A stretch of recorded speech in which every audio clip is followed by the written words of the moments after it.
Live. Hello. Let's see. Sending the data. Sending the data. We are live. How's our audio? I don't know. Oh. Do you not have audio? I can hear you. I can hear you. You can hear me? Can you hear you? I can. Okay. So we're doing pretty good. Now I can do that fun little thing where I listen to us talk for a minute Yeah. while I make sure everything's working. That's it. Make sure everything just stays the way it's supposed to. I'm a little quiet, so I'm going to bring the mic up closer to me. Okay. There we go. That should be good. Let me listen.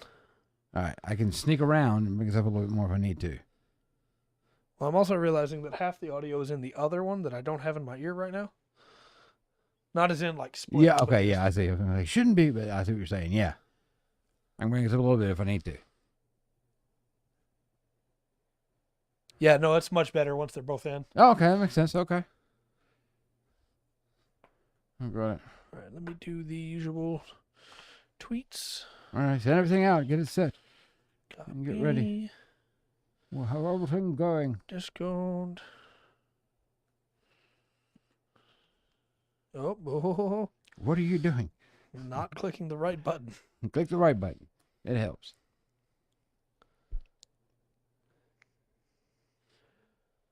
I just got to the ho. Oh. That's the delay we're working with here. Yes. All right, both notifications went through. Perfect. Now Yep. Where is the tweet? I'm not telling you because I don't know.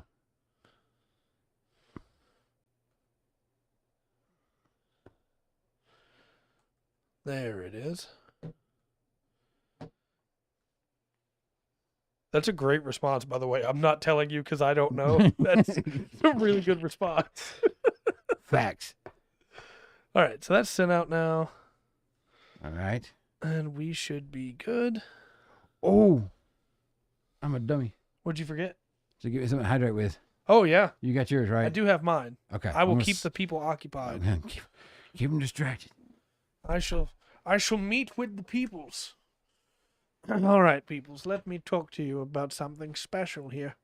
You see, a long, long time ago, there was a man who had a pre-show. And in this pre-show, he tried to keep people occupied while his co-host got some water. Now, this water was not regular water. It was, in fact, Gatorade, which is like water, except not. It has water in it, but it's also flavored, so it tastes better than spit, which is what water tastes like. Not sponsored by Gatorade. That's very true. That's very true.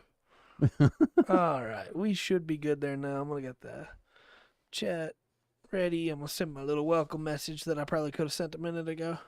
Yeah? Gosh. I can't type to save my life. There we go. There we go.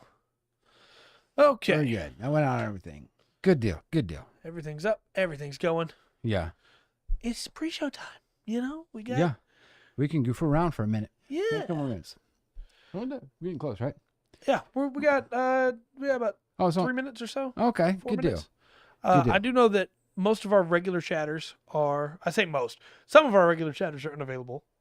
Okay. So chat may be a little bit more slow if you're watching today, but it just means that if you're watching today and you've never sent a chat before, this is your chance. It's your opportunity. You can do it. The world's your oyster. Bob's your uncle. If you have an uncle named Bob, Bob is also still your uncle. Yeah. Yeah. If you don't, I'll be your Uncle Bob.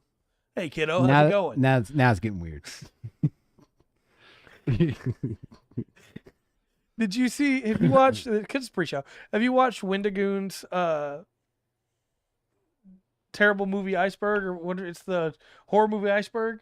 No, not yet. No. So one of the running gags in that video to try and lighten the video from the terrible, like really like disturbing content. Yes. Is that he goes, I'm not your dad. Well, I mean, I could be. Hey, son, how's it going? And it just, yeah. He's got a pretty good show. Yeah. I like his show. Love to get him on an episode of the podcast sometime. That'd be cool. It's like, I know he plays games. Yeah. Hey, we don't even talk about games this week. Come on, let's talk horror stories. Come on. Let's talk about cryptids. Let's talk about conspiracies. Oh, you just One want him at a on to time. tell you a story that the Yes, I only do. I want Wendigoon to come tell me a story. All right. While we're in the pre-show, what other like guests would you like to have? I say other, like we've had a bunch already. Yeah. On the Thursday show.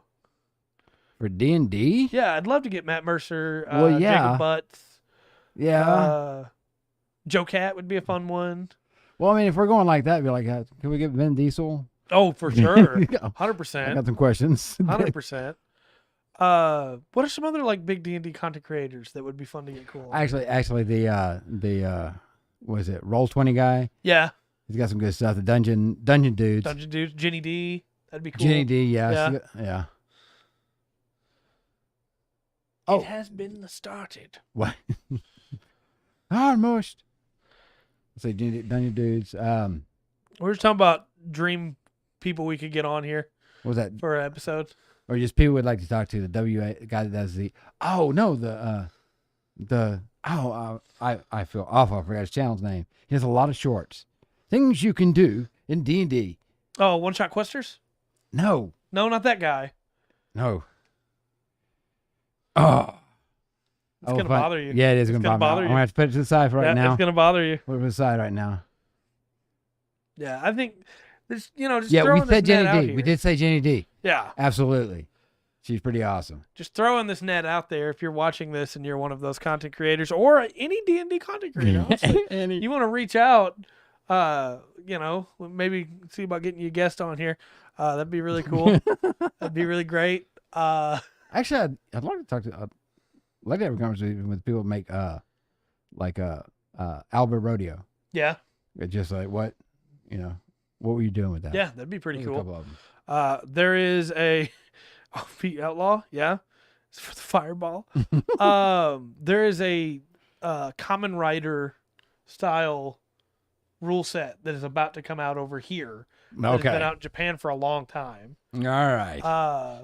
I would love to be able to get the people that are localizing that on to talk about that. That'd be really cool. But Should we?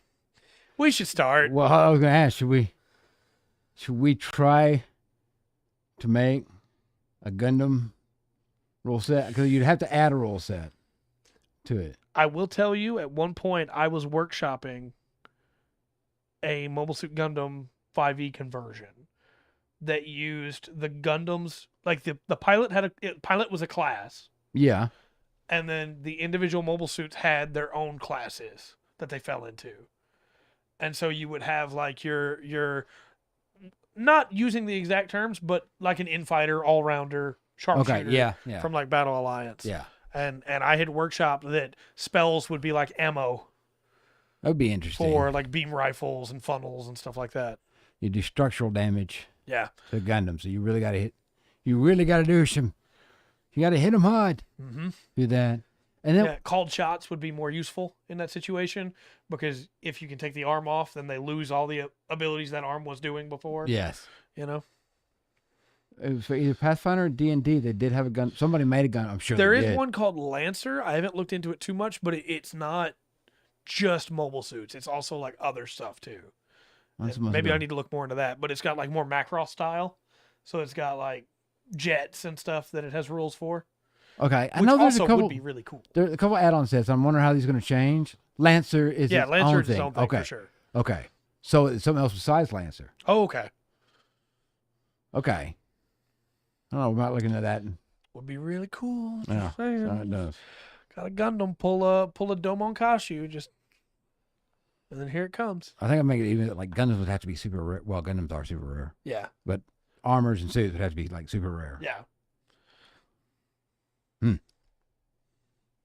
All right. You know what it's time for when the glasses come off. Yeah, now we're getting serious. Hello and welcome to another exciting episode of the Full Spectrum D&D podcast. My name is Trey, I am Rungren. and we don't have monsters to talk about tonight. Instead, we have other cool stuff to talk about tonight. Yeah. Talking about Lancer for a while, no Domon. And if you're curious what's going on in the chat and you don't know, that's because you missed the pre-show. You Sure, can watch yeah. us live at 7 p.m. CT, Monday, Tuesday, Wednesday, Thursday, Friday, to be a part of the chat before the pre-show gets snipped off. That's sound effect for the pre-show being snipped off now. I just made that up. Very good. Look, it's been a weird day. Yeah, we got some cool stuff to talk about. What do you want to cover first? Because we got a couple of reveals that came out, and then we also have what we're going to be doing tonight. Okay, I'll tell you what. Let's go over the the stuff you were just looking at, because that's the newest stuff. Question, just a blanket one for D&D because I don't understand. Yeah, go for Answer any it. question we can. Yeah. So they revealed, and we're going to talk about this book at some point, I know, but they revealed a sorcerer subclass for the Dragonlance books, and they revealed some new feats for the Dragonlance books. And the sorcerer subclass is the Aberrant Mind Sorcerer. It's a psionic sorcerer. Not surprised. I like the class, but the not surprised science more and more getting in there. The image that they show for it is a monk that is shooting a beam into the brain of a troglodyte. And it just, hey, it looks cool. It looks very cool. Very nice. They don't have like the full thing laid out yet, but it looks pretty nice in the way they've got some of the abilities on here. Prices for most items outside of common, like nothing rare, uncommon, epic, legendary, artifactual, is really priced. It depends. Some of it is because it's supposed to only be gotten in treasure and not be able to be bought in a shop. Yeah. And some of it is because gold, you can lay out prices and it still means nothing when DMs augment prices. Yeah. And so it makes it really hard to put like a decanter of endless water. How much are you going to charge for that? Well, if in your world a potion is worth a gold, that decanter of endless water is probably going to be like, what, 50, 60 gold? Yeah. But if in your world a potion is worth 60 silver. Yeah. Well, we cheat. We do. In our games. We break down. Because I understand the setup D&D goes forward with a 10, 10, 5, 10, trying to add it up. But yeah, we just stick with gold. With gold. Yeah. No Electrum. Yeah. But. Well, no, I take it back. We hit with gold, and sometimes we do, we'll do silver. Yeah, do silver and platinum sometimes. There should be a base price for everything. True. I think so too, but. Now, here's the thing. There is a section in the DM's guide that you could use, and right now it's slipping in mind, but I can look it up later. The where I think they give how much gold you have to spend to make an item. Yeah, and that'd be a good way to. That'd be a good from base the rarity price. To be able to. Yeah, for sure. Yeah, for sure. But I do believe that was the main purpose originally, was to try and go, well, these are cool items that you can't buy in a shop. But I agree, there's no reason not to just list a price. Yeah. But so that's the Aberrant Mind Sorcerer. They also revealed a couple of feats. And when I say a couple, I mean just 2. But there'll be more in the book, I'm sure. Yeah. Knight of Solamnia is one. Okay. You can take a feat to become, you have to already be a Knight of Solamnia, but you can take a feat for the Squire of Solamnia. Okay. You need to either have the Knight of Solamnia background or be a fighter. Or I'm sorry, it needs to be in a Dragonlance campaign. They specify it needs to be in a Dragonlance campaign. Right. Fighter or paladin, or the Knight of Solamnia background. So any one of those 3, and it's just a better Cavalier feat or Cavalier option. Yeah. Only 5 feet of movement to mount, dismount. And you give yourself advantage on weapon attacks a limited number of times per long rest. We don't know what the limit is yet. I'm going to assume proficiency, because that's what most of the stuff has been. That's what been moving to even. Yeah.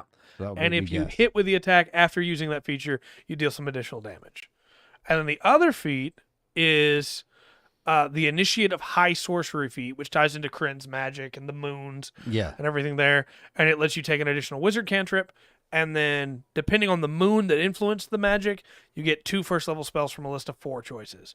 We'll get more information about all that when the books come out, but that's a little nice sneak peek. Yeah. Interesting. They have to, and Kryn has to be different. Yeah. It really does. It's special. There's a lot of sirens outside. Yeah. I was thinking about that too. Okay. I have got here. And we talked about the D&D 1 stuff. Yep. And we make it around to making a character. I've got it out, but I wanted to go over the rules glossary because you haven't had a chance to see any of these rules. This is all new to me. Okay, so I'm going to pull this. I'm going to set these to the side.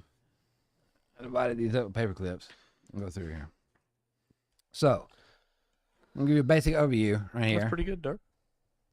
What was that? Every item having a price. Oh, yeah. That's the way to do it. Well, that's the way Palladium does it, too. Yeah. All other stuff. Everything has a price. Okay. So, some of this... Remember, all this is subject to change. Yeah, all this is subject to change. Some of these rules in here are... they're almost like, yeah, okay, I thought that was it. But it is tweaked a little bit. And then some of them are quite different. Okay. Okay? So, just so the definitions for what we got here, right? I'm going to start off with ability check. And how to define it in here, all right? The ability check is one of 3 types of D20 tests. The rules often call for an ability check, and the DM can also call for an ability check, determining which ability to use when a creature attempts something, other than an attack roll or a saving throw, right? Okay. Right. That has a chance of meaningful failure. When the outcome is uncertain and narratively interesting, the dice determine the results. The ability check has the following special roles.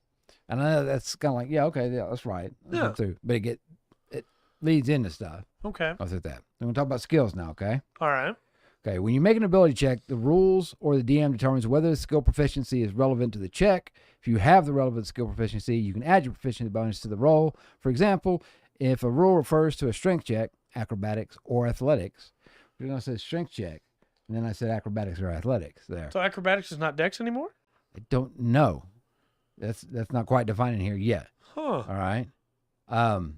You can add your proficiency bonus to check if you have acrobatics or athletics proficiency. Right. Right. And I don't know if they meant it that way. That's not strength anymore. Right. Or that's one of the most common ones you can kind of switch out. Yeah. Unless it's definitely Whichever's just strength. higher. Yeah. Yeah. You know, getting up on a higher level, you can be dexterous about it, you know. Yeah. So, okay. Action required. Okay. All right. Making an ability check requires you to take an action unless a rule says otherwise. What's that, Will? Glad you're here, sir.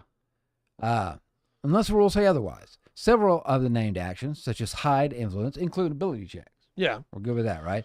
The DM may override this requirement and allow a particular ability check to be made as part of a bonus action or no action at all.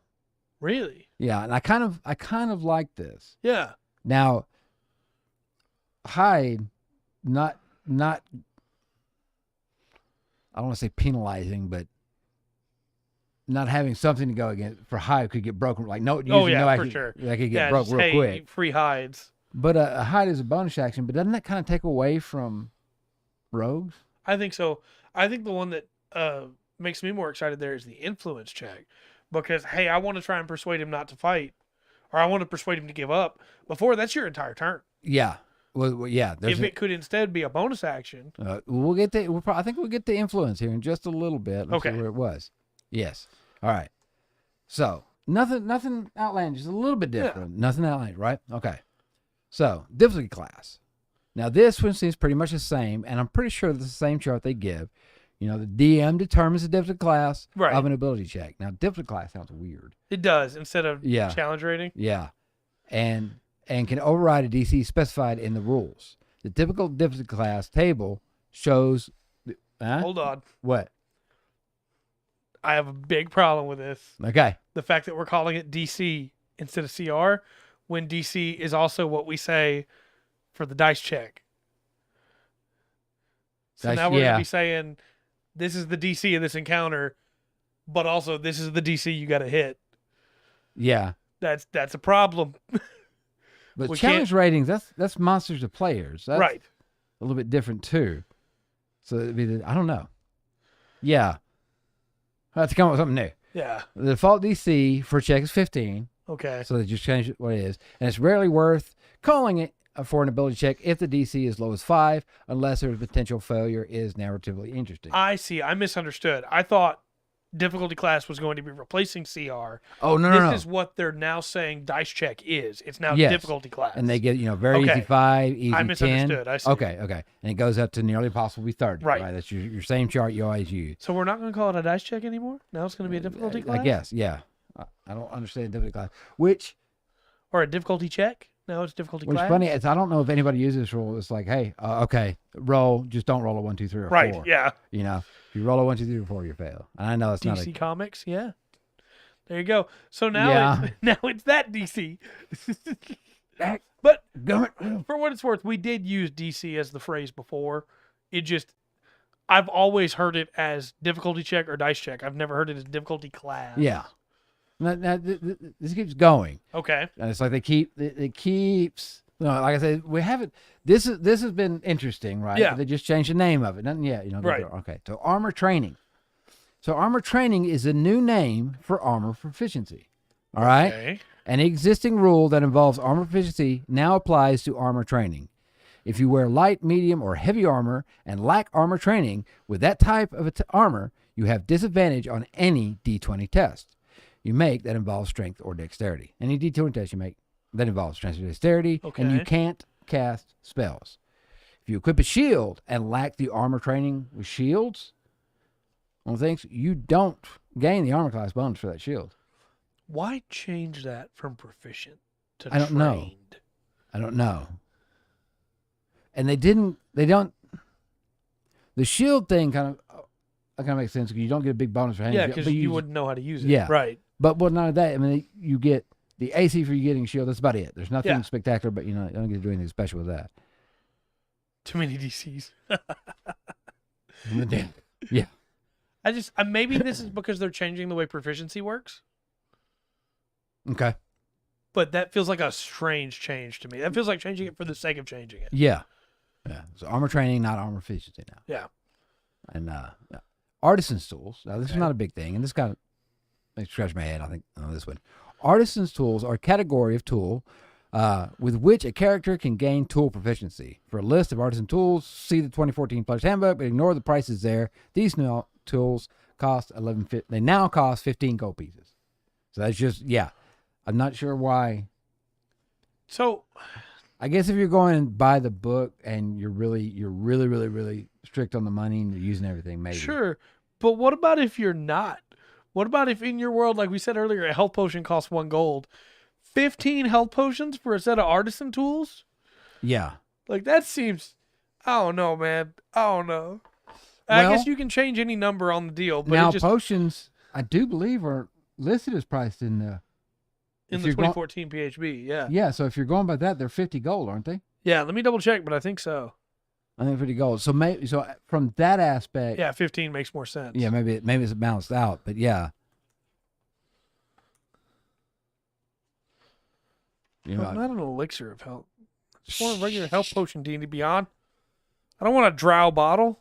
And well, then they got different classes of the potion. It's called Potion of Healing, isn't it? Yeah. Yes, a potion of healing. Okay.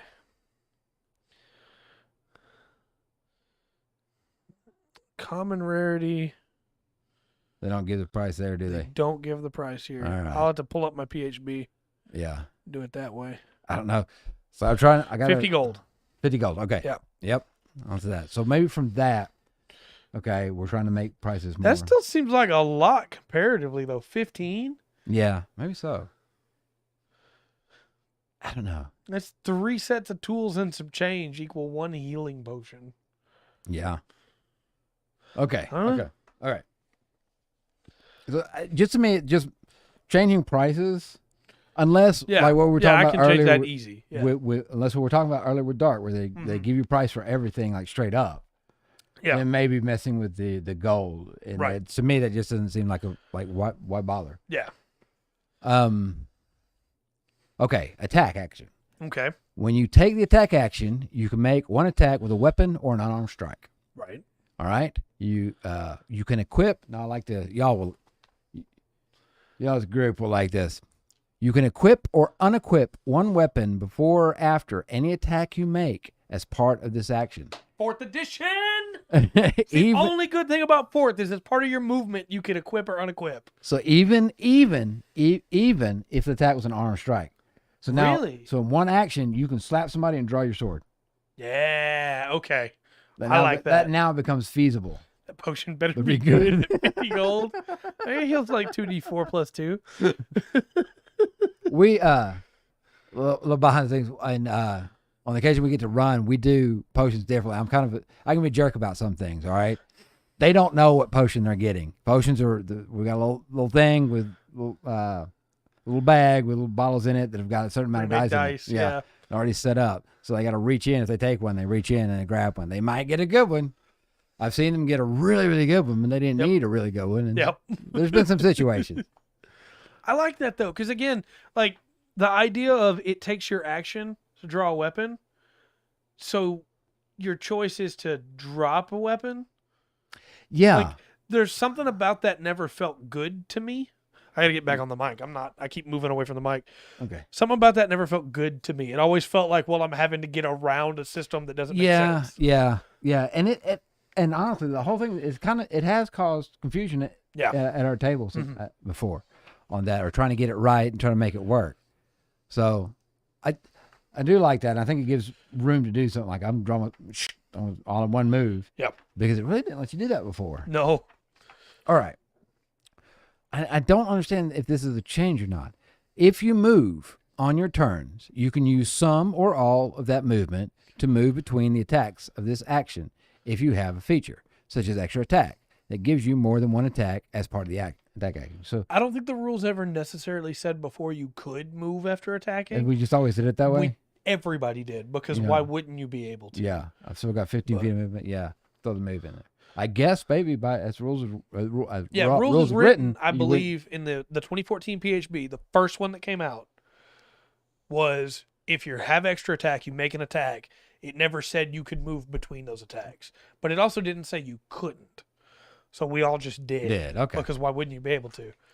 Okay. Let's roll on through this so we understand all these new rules. All right. There's an attack roll. The attack roll is one of 3 types of D20 tests. Okay. They like the D20 test thing, right? Yeah. Okay. So this another thing, just get a little thing about that. Uses the rules from the 2014 handbook. Now they give a little disclaimer. I probably should have read. If it's not covered here, use the rules. From 2014. Yeah. Okay.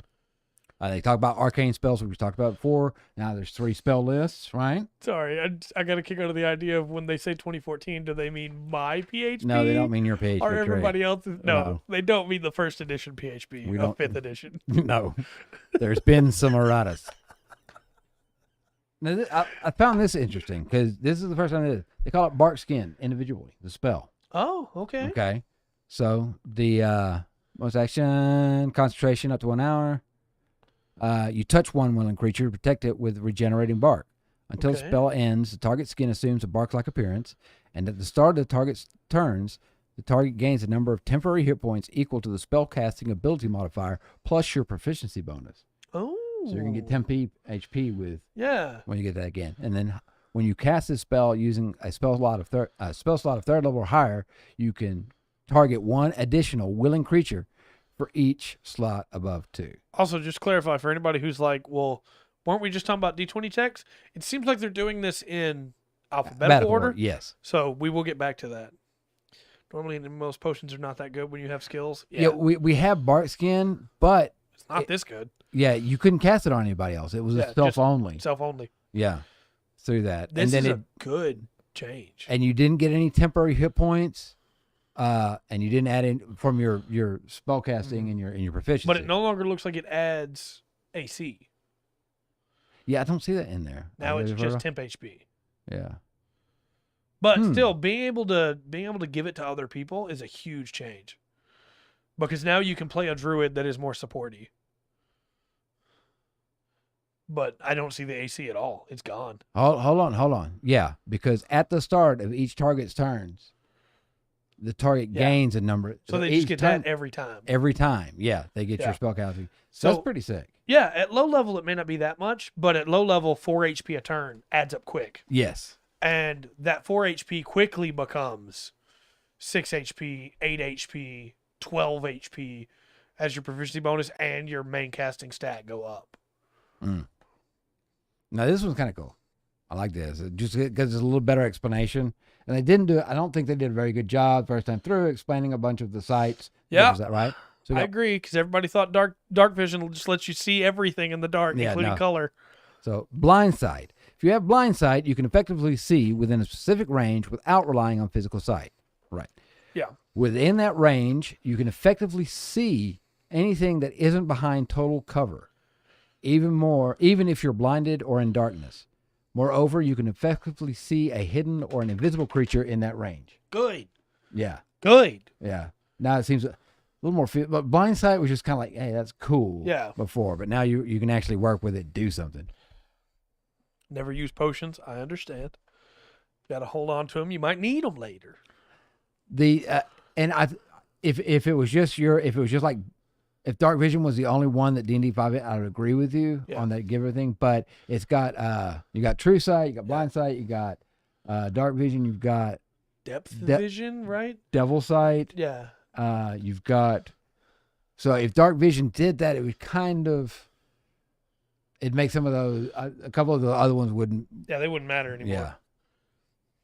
I can't remember if true sight gives you. You're looking on the ethereal plane and the. Yeah, true sight is you can see everything. You see everything. And you can dip into the ethereal plane to look in there. And okay. All right. You can see through any magical barriers. And this is another one. I'm like, is it changed? Also, I'll give you something else. Like true sight lets you see the illusion. Yes, it does. And there's some stuff that true sight does. And I was trying to think. Devil sight lets you see in darkness, see through magical darkness. Mm-hmm. I'm trying to think what else it does. I don't think you can see through illusions. Yeah, I don't think it's climb speed. This one was interesting. This is another one, and then adds. Yeah. This is another one that is different. That he's not sure if it's different. Yeah, I'm not sure. Okay. Or if we just kind of played it that way. Yeah. Now it's in. Okay. Climb speed can be used to move on a vertical surface without expending the extra movement normally associated with climbing. The climb speed can also be used in any situation which your speed is usable. That's the new part, I think. I think so. Some creatures have the spider climb trait, which allows their climb speed to work even on the underside of horizontal surfaces. Right. So it's just that little ending part there. Yeah. Climb speed can also be used in. So if you can use your speed, you can use your climb speed. Yeah. Yeah. Okay. That didn't seem like it. Which means you can climb enemies, Shadow of the Colossus style, with your climb speed. Yeah. You can climb gargantuan enemies now. Technically, yeah, I guess so. That's true. All right. Night vision. All right. Now, I think this may just be clarification. All right. Okay. Creature type. All creatures in D&D, including every player character, has a special tag in the rules that identifies the type of creature they are. Most player characters are of the humanoid type. Here's a list of the game's creature types in alphabetical order. And they got aberration, beast, celestial, construct, dragon, elemental, fey, fiend, giant, humanoid, monstrosity, ooze, plant, undead. These types don't have rules themselves, but some rules in the game affect creatures of certain types in different ways. For example, the description of the Cure Wounds spell specifies that healing doesn't work on the construct. So we've removed... I moved away from the mic again. We've removed Phantasmal. We've removed Eldritch. And we've removed... what's it called? Depthkin? From creature types. They now just fall under the others. Yeah. Okay. And I guess Phantasmal would now be Fey? Or Undead? What gets me is they... And like I said, I think it's just how I play and how I see things, because radiant damage against the undead, right? Or a fiend, does more, right? There was so stuff that I don't know about. There's some stuff it says they don't have rules themselves, but like if you're undead, you don't need to eat or breathe. Right, just like a construct. Yeah. So there is some rules, but I don't know. They haven't been picky on that. Could you climb a colossal titan? I don't see why not. Dark's also pointed out there's still probably no rules that allow you to be higher or lower. I don't know though, because you could fly or levitate. There's still a problem. There's still no rules as written that allow you to be a higher or lower than something else. Because like if you climbed it, would you be in its square? But you can be in a gargantuan creature's square. Well, actually, the movement stuff come up. I'll bring that up here in a minute. Okay. Bring that up. Okay. So now they define, because it's alphabetical order, now they define the D20 test. Okay. Right? So the term D20 test encompasses the 3 main D20 roles of the game: ability checks, attack rolls, and saving throws. Okay. If something in the game affects D20 tests, it affects all 3 of these rolls. Now, check this. Whenever a player character rolls a 1 for a D20 test, that character gains a heroic inspiration. When they roll a 1? When they roll a 1 on a D20 test, on ability check, attack roll, saving throw, they gain a point of heroic inspiration. The DM determines whether the D20 test is warranted in any given circumstance. That. So they don't crit fail? They get inspiration instead? Well, I think, looking at this a little bit, they want it to be like, yeah, okay, they crit fail, and so on their next attack, or they have a chance to do better. They have a chance to do better. They're like, okay, I'm mad at myself, so to speak. I'm mad at myself for messing up. I resolved to do better. But it still fails because it doesn't hit the 5 limit from before. Yeah. So the rules aren't saying you won't crit fail. It's just when you do now, you get inspiration. Yeah. I do think that's a better way to handle inspiration, because inspiration as a mechanic is DM dependent, right? And yes, yeah, it's tough as a DM to choose when to give out inspiration, because if you got a player that role plays really well, and role plays all the time, you can't just only give them inspiration and not everybody else, right? Yeah. And so, do you just give everybody inspiration for nothing, or okay, hold on. This stuff, because these were questions coming out. This is why I want to ask you. I understand. So yeah, you're kind of reading forward there. I think that is weird, but I do like that. Something 80% of the time, we should be involved. The will of the dice. Sometimes the dice tell a story. Mm-hmm. Dash. Taking the dash action allows you to make a bonus move during the current turn, and I think they just changed the way that is. Instead of doubling your movement, you get to take a bonus move. I think so, but that does change some rules, or it does change some interactions. Yeah. Because before, if you dash, you double your movement, but you don't get to change what type of movement you're doing. Yeah. But with this, you could, if you have 30-foot walk, 30-foot climb, you could move 30, climb 30. Yeah. So they just said, yeah. Who follows the rules? Well, sometimes we try. We did, yeah. That's right. And this is all in our canon. This is ideas they're trying. Yeah, and I think that's a good idea, though. I think it's a good change. All right. Okay, I like this one too. Okay. If a space, we're talking about this will go into what we were talking about earlier. Okay. If a space, difficult terrain. If a space is difficult terrain, every foot of movement in that square costs 1 extra foot. For example, moving 5 feet through difficult terrain costs 10 feet of movement. Difficult terrain isn't cumulative. So either a space is difficult terrain or it's not. Right. Space is difficult terrain for a creature if the space contains any of the following. Okay? A creature that isn't tiny. Okay. So it doesn't count if it is tiny, right?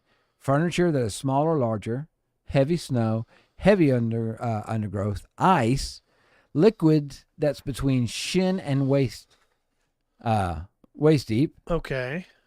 Any deeper, you need to swim. Your swim speed. Narrow opening the size for one creature or size smaller, pit or gap of 2 to 5 feet, rubble, slope of 20 degrees or more. The DM may determine that other things count as difficult terrain based on the examples here. Makes sense. Yeah.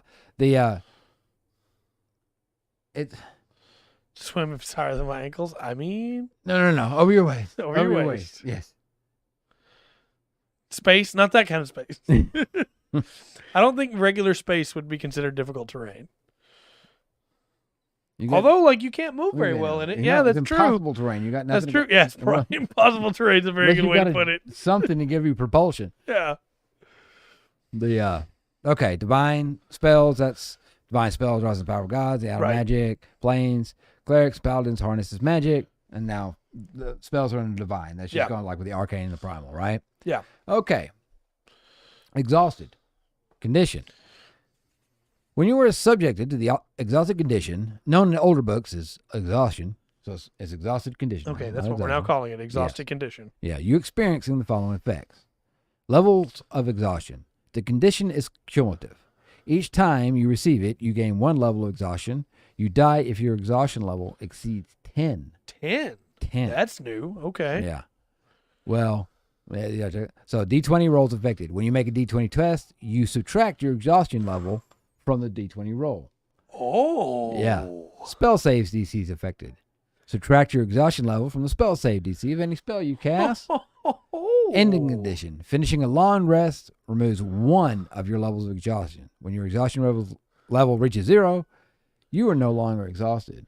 Wow. Now, I'm sure some barbarians stood up and clapped. Yeah, I'm sure. I'm sure. Because they can rage. And no longer have to worry about it. Yeah, they can rage quite a few more. You're right. You're right, Will. You're right.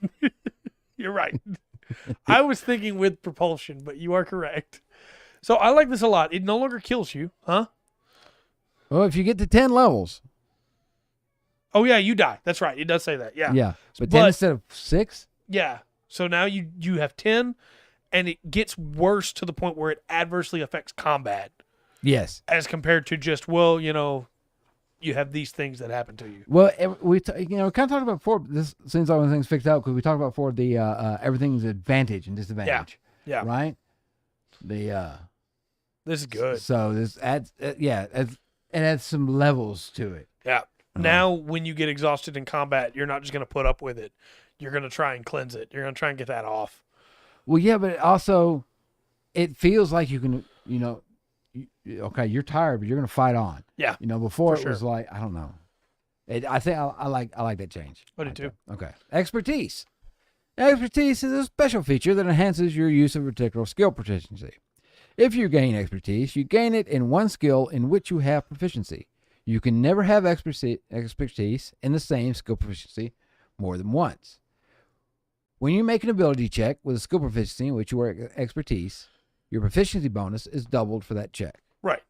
So that's pretty much that's how we run it, right? Yeah. Okay. I don't know what the change is there. I think some of it's just definition because they got fly speed here. Fly speed can be used to move through the air. While you have a fly speed, you can stay aloft until you landfall or die. Those are good options. Right. When flying, you fall if you are incapacitated or restrained. If you have a hover trait, you can stay aloft even while incapacitated or restrained. Okay. And I think that's just clarification. That's not like somebody who's being a jerk at the table. Yeah, I think so. They didn't like the fact that their character got knocked out while they were flying. I think so. It doesn't say I fall. It is kind of like stamina, Will. The levels of exhaustion, the exhausting condition. Yeah. It's your stamina. Yeah. Yeah. And it it definitely feels like that more now. Yeah. With that setup as before. I think that's good. Okay. Gaming set, tool.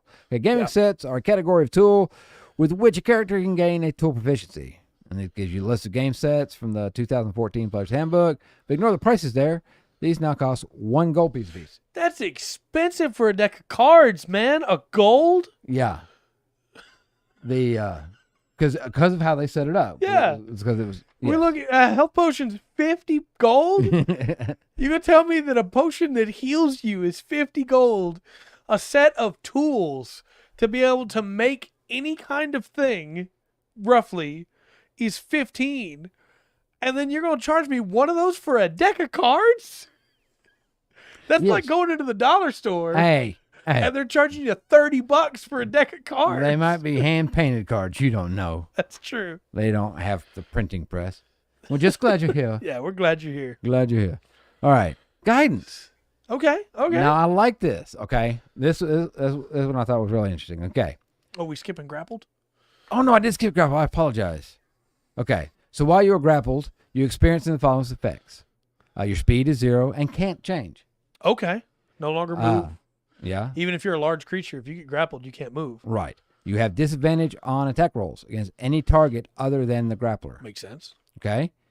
Movable. The grappler can drag or carry you, but the grappler suffers a slowed condition while moving, unless you are tiny or or 2 or more sizes smaller than the grappler. Okay, that's cool. Now, this is a little bit more onto it, and we used the new grappling rules. Right, to grapple. Yeah, and actually move. It made it a little more useful, right? Escape. While grappled, you can make a dexterity or strength saving throw. So either one, not just strength. You can use your dexterity now. That's cool. Against the grapple escape DC at the end of each of your turns, ending the condition on yourself on a success. The condition also ends if the grappler is incapacitated or something moves you outside the grappler's range without using your speed. Okay. So I guess you can try to knock somebody out of a grapple. Yeah, gust of wind. Yeah, gust of wind. Right. Okay, so now the guidance spell. Yeah. Okay. We know it as reaction. So here's the casting time. This is a reaction. You cast it as a reaction now, which you take in response to you or an ally within 30 feet of you failing an ability check. It's good. That's good. More spells should be reactions. I think so. You channel magical insight to the creature who failed the ability check. That creature can now roll a d4 and adding the d4 roll to the check, potentially turn it into a success. Nice. Once the creature rolls the die for the spell, that creature can't benefit from this spell again until after a long rest. Oh, okay. Yeah. It's a pretty good way to balance that out. Yeah.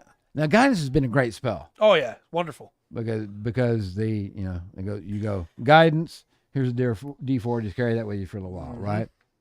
It does make it more active, making it a reaction. Yeah. But it also, subtly, I don't know if they're doing it subtly or think about or what they're doing, it makes rolling out in the open even more interesting. It does. I'll do that. All right. So here's some more stuff, all right? Help. The help action. Good action. Which DC? Difficulty check. Right. Help action. No, right? difficulty class. See? Yeah. See? There you go. Ruined it. Okay. When you take the help action, you do one of the following. Okay. Assist ability check. Choose one of your skill proficiencies and one ally who can see or hear you. You give advantage to the next ability check that ally makes with the chosen skill. Okay. This benefit expires if the ally doesn't use it before the start of your next turn. To give this assistance, you must be near enough to the ally to assist verbally or physically when the ally makes a check. The DM has final say on whether your assistance is possible. I like that a lot. Yes. Now, I said 2, right? So we'll give you the other one. Let's do that. Assist attack roll. You momentarily distract an enemy within 5 feet of you, granting advantage on the next attack roll by one of your allies against the enemy. This benefit expires at the start of your next turn. Oh, it helps so much cooler now. Yeah. Hey, because I'm helping, instead of just giving you advantage, I'm going to give you the bonus that I have on this. Yes. Yeah. What makes me now I'm kind of curious about strength and dex checks. Yeah, me too. Because you have to get, if you have sit, you're going to have to get your hands on there to help the dex strength check, I'm going to help you grapple this person. Yeah. Okay. So here's the heroic inspiration. Okay. All right. Let's detail this. I'm really curious. Now, I think we've joked about this before about the characters just hold their heroic inspiration. You forget about it. Forget about it. All right. So when you have heroic inspiration, also called inspiration, you can expend it to give yourself advantage on a D20 test. You decide to do so immediately after rolling the D20. Okay. Okay. So a player character gains heroic inspiration if the character rolls a 1 on a D20 test. That 1 must be on the D20 used for the test total, not on a D20 that was re-rolled or discarded. Okay. Okay. This heroic inspiration represents the character's resolve to do better after fumbling attempt. Makes sense. Right. The DM can also award heroic inspiration to a player character who's done something that is particularly heroic or in character, which that's the same as before, right? Right. But it's not only, now there's a way, now you get it. You just get it passively. Yeah, you can get it. Yeah. Only one at a time. You can never have more than one instance of heroic inspiration. If something gives you heroic inspiration, you already have it, you can give heroic inspiration to a player in your group that doesn't. Oh, that's cool. Yeah. I like Yeah. that. That's a little added thing on there.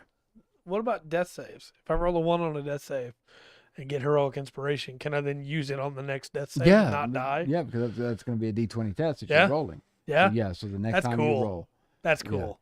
you're even more determined not to die. Yeah. I want to do that. I want to live and marry Ina, I and we'll grow old together. choose life. All right. Let's go other things. I'm digging this. All right. Hide. The hide action, right? Oh, you What- skipped hidden. Oh, hidden. Sorry, that was under the conditions. Right. It was So the hidden hidden. from you. Yes, it was. Hidden condition. When you are hidden, you experience the following effects. So now you have effects for your hidden condition. Concealed. If you are concealed, you aren't affected by any effect that requires target to be seen. Okay, Oh. we got that. Surprise. If you are hidden when you roll initiative, you have advantage on the roll. Ooh. Attacks affected. Attack rolls against you have disadvantage, and your attack rolls have advantage. The condition ends on you immediately after any of the following occurrences. You make a sound louder than a whisper, an enemy finds you, you make an attack roll, you cast a spell with a verbal component, or you aren't heavily obscured or behind any cover. Okay, so that changes bonus action hide for cunning action a lot. Yeah. So cunning action hide is now so much stronger because attacks against you have disadvantage. Mm-hmm. And you give yourself sneak attack every time. Yes. But then you lose it again. So you'll have to gain it again. yeah. So you're not ever you're gonna be in a situation where you can either, if you start the fight hidden, bonus action, cunning action, hide, Yeah. attack, and then you're no longer hidden. Or you can spend that first turn hidden Yeah. without attacking, and then every turn after that you can attack, hide again, attack, Like hide again. Yeah. Range rogues just got a whole lot stronger. Okay. So speaking of that, the hide action. Now, we'll talk about the condition, hide action. With the hide action, you try to conceal yourself. To do so, you must make a DC 15 dexterity check, stealth, while you're heavily obscured or behind 3/4 cover or total cover. Okay. And you must be out of any visible enemy's line of sight. If you can see a creature, you can discern whether it can see you. On a successful check, you are hidden. Make note of your check's total, which becomes a DC for the creature to find you with their perception check. Yeah. I'll do that. We're doing everything. It's a little bit different. Yeah. I like that. I do like the fact that hey, you need to have something which groups of play with have been really good. That they've always asked if there's something I can get behind. Right. So If they're just can I hide here? Yeah, and just disappear. So that cleans it up a little bit. Now the incapacitated condition, like some of this is like they're just I don't know, it's like cleaning up. I guess Yeah. the best way I can do it. Okay, incapacitated. While you're incapacitated, you experience the following effects: inactive. You can't take actions or reactions. Makes sense. No concentrations. Your concentration is broken. Speechless. You can't speak. Surprised. If you are incapacitated, then you roll initiative. You have disadvantage on the roll. Makes sense. Yeah. Something about the way hide was written that you didn't like.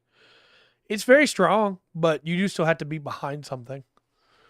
Under the hide action. See the enemy, you know if they see you. The point is, well, sure, but in a fight with a bunch of other people fighting too, it can be really easy to lose track of somebody that keeps hiding behind something. I might not have read I that think that's what clearly. they're going for. Hold on. Because it says, let's see here. Let me look at that again. If you can see a creature, you can discern whether it can see you. Yeah. So as a player, you're going to know, hey, from here, does that creature see me? Yes or no? Yeah. Onto that. So if you see an enemy, you know that if they see you, But for a creature Yeah. to find you is a perception check against your. how well you hid. Yeah. All right. Now here's an interesting one. Okay. All right. Influence action. Yes, we're coming back to this. Okay. Okay. With the influence action, you can try to influence another creature to do something you request or demand. The action can only be used on creatures controlled by the DM and isn't mind control. It can't force a creature to do something that is counter to the creature's alignment, which really find a different word, but yeah. Yeah. Yeah. Or that is otherwise repugnant to the creature. I got really excited for half a second because I thought that meant we were reevaluating alignment. And then I remembered that we're doing this alphabetically, Yeah. which means we're not. Yes. Hide means hide. Hide means hide. The action has three main parts: attitude, interaction, and a charisma check. Okay. So, attitude. A creature's attitude determines how a creature can influence that creature. Each DM-controlled creature has one of the following attitudes towards a player. I'm not going to go into these too much because they're pretty simple. But indifferent, friendly, or hostile. Yeah. Okay? And that makes sense, all right? Yeah. It's a weird way to word it, but I get what they're going for. Right. And yet, if it's hostile, maybe, you know what? There's nothing you can do. Right. Influence is not going to work. Yeah. Right? So you got interaction. So when you take the influence action, either roleplay how your character interacts with the creature or describe your character's behavior, focusing on your character's request or demand. If the interaction is especially suited to the creature's desires and outlook, the DM might grant advantage to your subsequent check, or might temporarily shift a hostile creature to indifferent or an indifferent creature to friendly. Similarly, if the interaction is particularly irksome to the creature, the DM might impose disadvantage on your subsequent check, or might temporarily shift a friendly creature to indifferent or an indifferent creature to hostile. Yeah. All right? So then you have the ability checks, and they got a DC 10, 20 to go through. You determine whether your request or demand is successful. You make a charisma check. Yeah. You can use animal handling, deception, one of those, right? Right. We'll go through with a skill.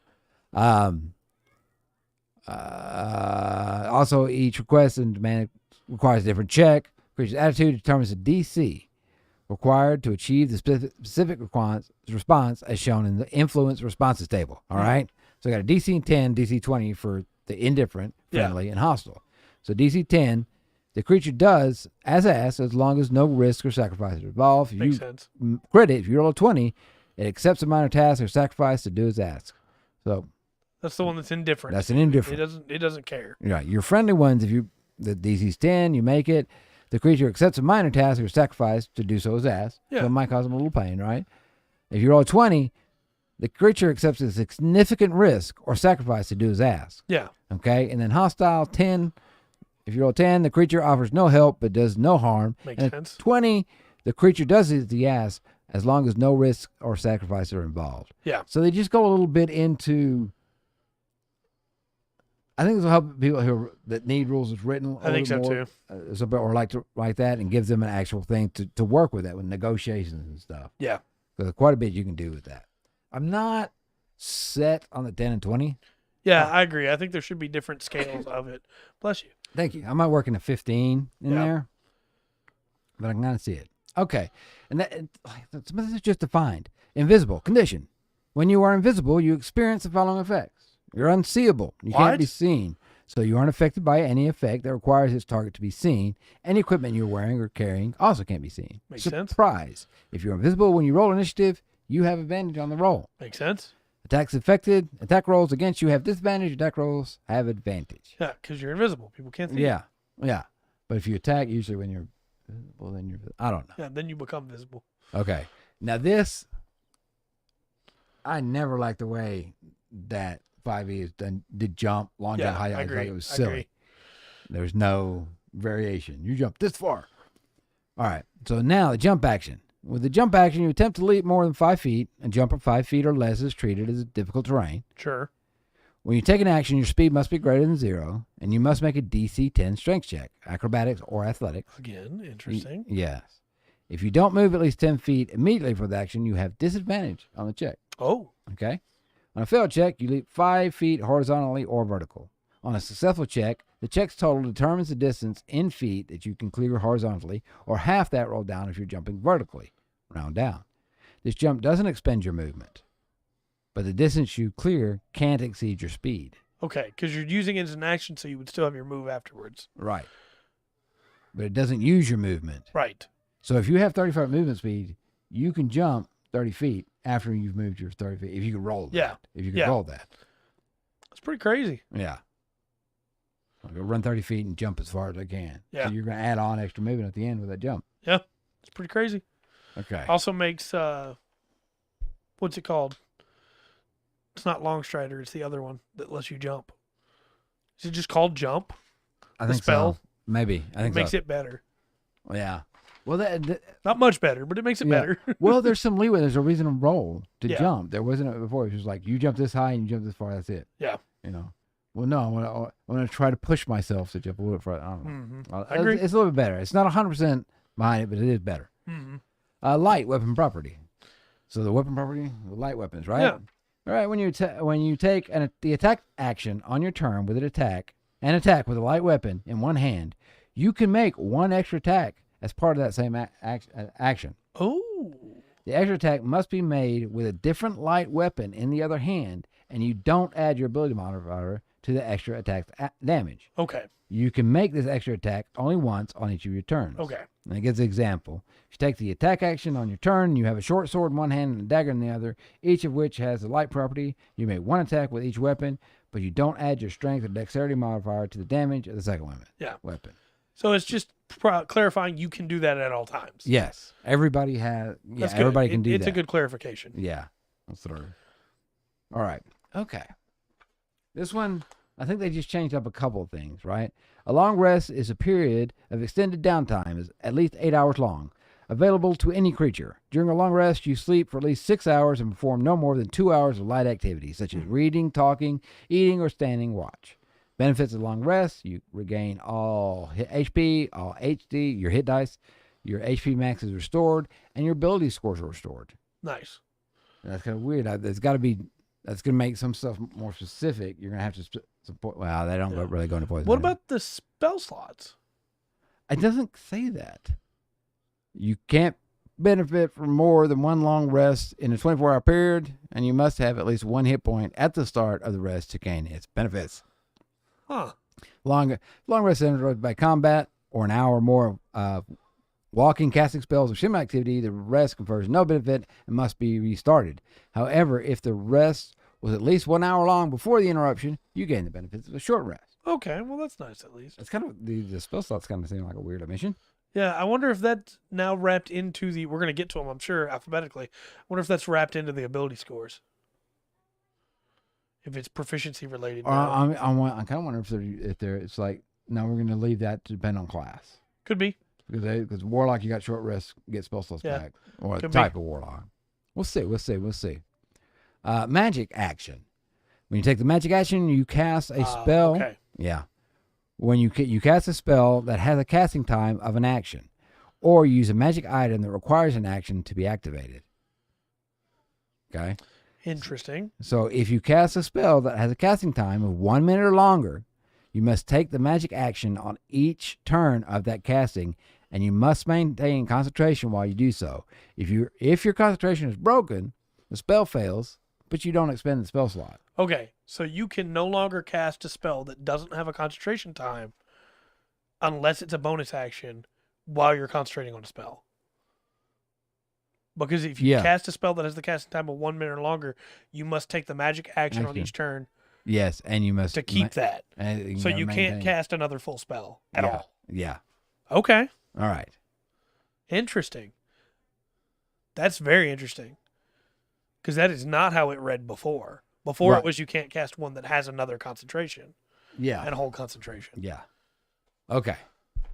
That's how some of these are just like these seem pretty big. Yeah. An idea, and some are just like a little turn. Yeah.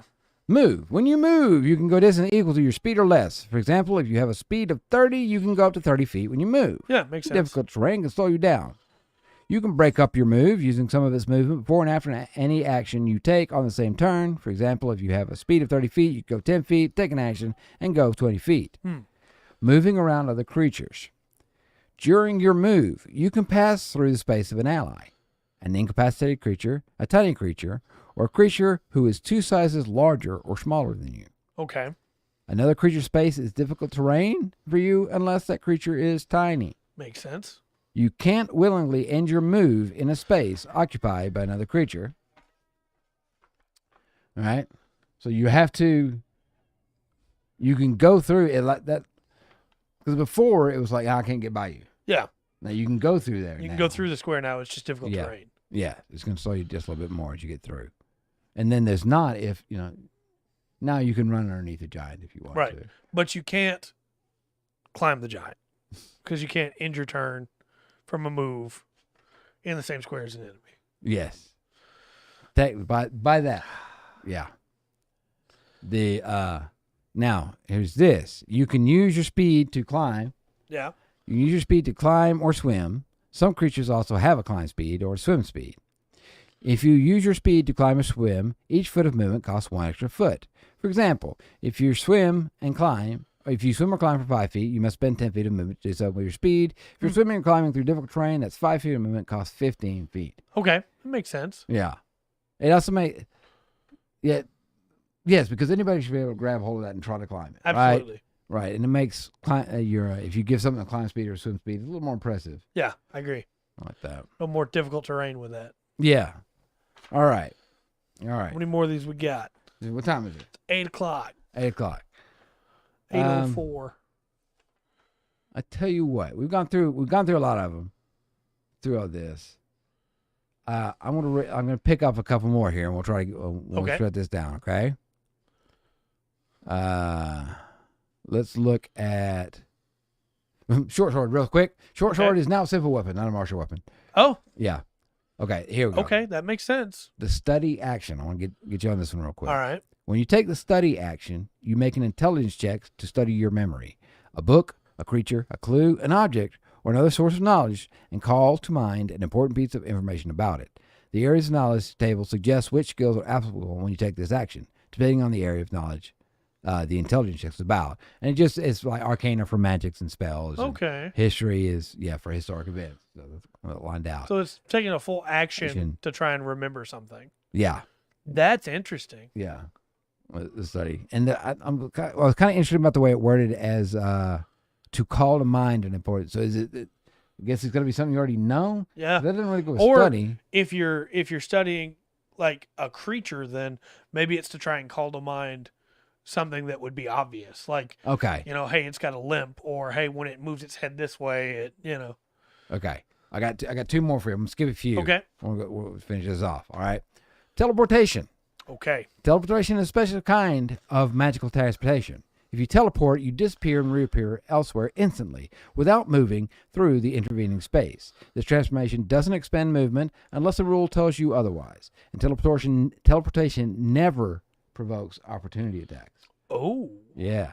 When you teleport, all the equipment you are wearing and carrying teleports with you. If you are touching another creature when you teleport, that creature does not teleport with you unless the teleport effect says otherwise. If the destination space of your teleportation is occupied by another creature or is blocked by a solid obstacle, you instead appear in the nearest unoccupied space of your choice. The description of a teleportation effect tells you if you must see the teleportation destination. Very interesting. Just a little bit of rewording. Yeah. And clearing up that opportunity attack thing. Yeah. Right? Very good. All right. Let's go over terms and I'll go to this last one here. Unarmed strike. Okay. Okay? An unarmed strike is a melee attack that involves you using your body to damage, grapple, or shove a target within your reach. Your body, not yes. specifically your hands. Yeah. Okay. Your bonus to hit with an unarmed strike equals your strength modifier plus your proficiency bonus. Oh. Right? Okay. Or get better at punching than that. Yeah. Now. On a hit, your unarmed strike causes one of the following effects of your choice. Damage. The target takes bludgeoning damage equal to 1 plus your strength modifier. Right. Okay. Grapple. The target is grappled, and the grapple's escape DC equals 8 plus your strength modifier plus your proficiency bonus. This grapple is possible only if the target is no more than one size larger than you, and if you have a hand free. You got to be able to grapple. You can't have your hands full. For sure. Hand free, right? And this is the interesting one. Shove. You either push the target 5 feet away or knock the target prone.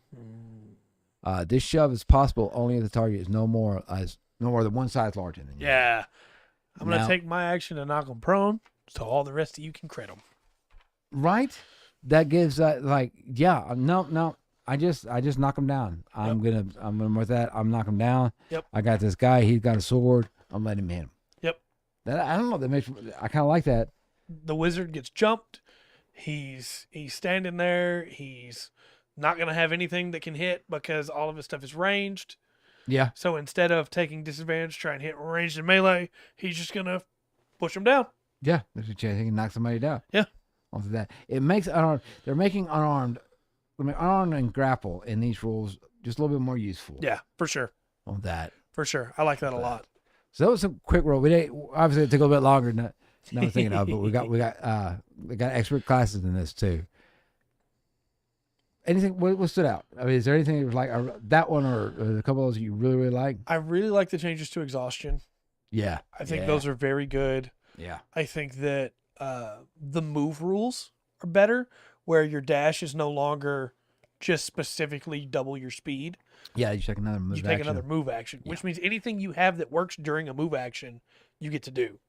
Yes, and I love the change to equipping weapons.